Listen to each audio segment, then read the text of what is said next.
dengan NIM 2203-430, kelas reguler 1B, semester 2. Saya mahasiswa dari Sekolah Tinggi Ilmu Administrasi Malang, Prodi D3 Pendidikan Medis dan Informasi Kesehatan.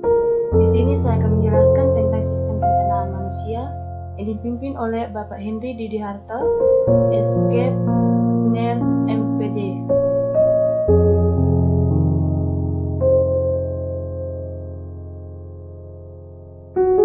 Pengertian sistem pencernaan manusia. Sistem pencernaan adalah sistem yang membantu dalam mencerna makanan yang dikonsumsi sehingga mudah dicerna oleh tubuh yang berguna untuk menghasilkan energi bagi seluruh anggota tubuh.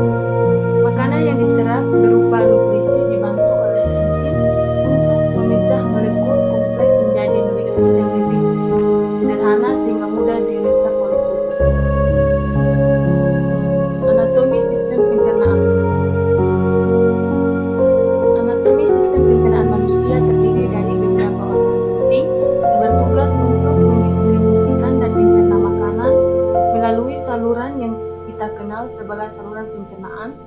Saluran pencernaan atau gastrointestinal adalah saluran yang panjang bermula dari mulut sampai ke anus. Organ dalam saluran pencernaan ini sudah sering kita kenal seperti mulut, kerongkongan, lambung, usus halus, usus besar, dan anus. Yang pertama ada mulut. Mulut bisa dikatakan bahwa mulut adalah pintu gerbang dari sistem pencernaan makanan karena menjadi pintu utama ketika makanan masuk. Mulut berfungsi untuk mengunyah makanan menjadi lebih halus agar lebih mudah ditelan. Makanan melalui mulut akan mengalami proses pencernaan secara kimia dan mekanik. Organ yang membantu proses pencernaan dan mulut seperti lidah, gigi, dan kelenjar air liur. Yang kedua ada kerongkongan. Kerongkongan berperan dalam mengantarkan makanan yang sudah ditelan untuk melalui proses selanjutnya dan lambung. Gerakan kerongkongan yang dikontraksi untuk mendorong makanan ke lambung disebut gerak peristaltik.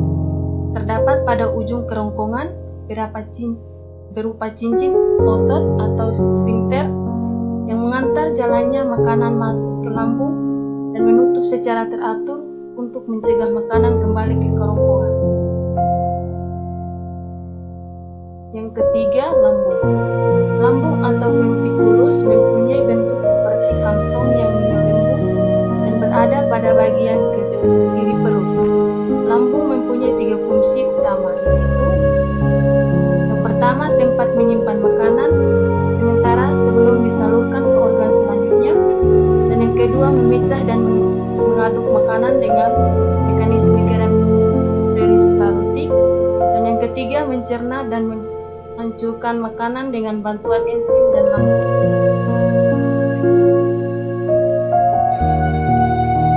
Yang keempat, ada usus halus.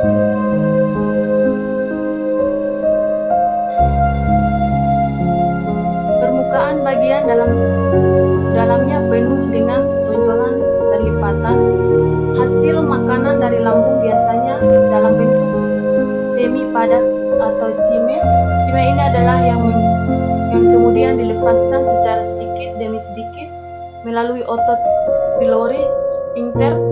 Bagian pertama dari usus halus disebut duodenum atau usus 12 jari. Secara sedikit demi terdapat 3 bagian utama dari usus halus, yaitu duodenum atau usus 12 jari, jejunum atau usus kosong, dan ileum bagian akhir. Usus 12 jari, duodenum, berperan dalam proses pencerna makanan secara kimiawi dengan bantuan getah empedu dan getah pankreas. Selanjutnya makanan akan melalui usus jejunum untuk membantu proses pencernaan makanan secara kimiawi melalui enzim-enzim yang dihasilkan dinding usus seperti disakkaridase, seperti maltase, laktase, dan sukrase. Aminopeptidase di petidase, serta enterokinase. Bagian akhir usus halus adalah ileum yang mana bertugas dalam menyelesaikan proses penyerapan nutrisi dan menyerap asam empedu untuk dapat diaduk ulang lagi. Dan yang kelima ada usus besar. Proses penyerapan dan dari usus besar yang masuk kemudian akan dilanjutkan oleh usus besar. Usus besar berbentuk seperti huruf U, terbalik untuk menjaga sekitar 5-6 meter. Terdapat 3 bagian utama usus besar, yaitu cecum atau cecum, colon, dan rectum atau rectum. Cecum berbentuk seperti kantong dan berfungsi menyerap nutrisi yang tidak dapat diserap usus halus.